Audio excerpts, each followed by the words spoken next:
Continuing coverage of the train derailment south of Seattle, and so many questions. This current report that's out there that there might have been something on the track that caused this. We cannot confirm this. Waiting to find out more from investigators. With us now is Dr. Nathan Selden. He says that he was just happened to be driving by the crash scene when he got out of his car to help some of the victims there. Dr. Selden is chairman of the Department of Neurological Surgery at Oregon Health and Science University in Portland. Doctor, thank you for being here. Tell us what you saw.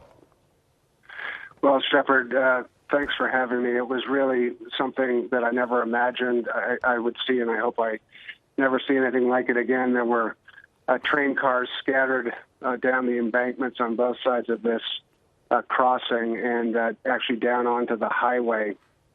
Dozens upon dozens of first responder vehicles and patients being triaged and getting ready for transport to area hospitals. What did you do specifically to help people who were there? Tell us what you found yourself in the middle of.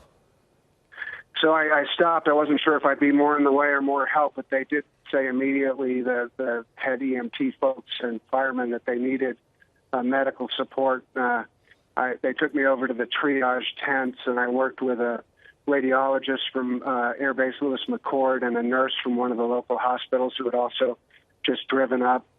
And we were looking at patients and making quick checks of all of their extremities and their chest and abdomen and neck and spine and head, figuring out who was injured and how badly, and making sure that the priority patients got straight into ambulances and to the right hospital so they could be further treated. Without specifics about anyone in particular for obvious reasons, what sort of injuries were you seeing? So the very most severely injured patients had already been taken out. I was there about a half an hour after the accident occurred, I think. Those were scoop and run. These were patients with moderate injuries and less severe injuries. It was a very sudden deceleration from the way it sounded, so there was a lot of back and neck sprain.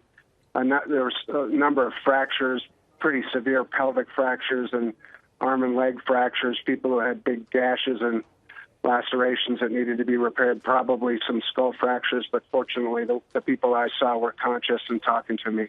Dr. Selden, it's mighty good of you to stop there and help out, and thank you so much, Dr. Nathan Selden, for talking to us this afternoon on scene earlier today.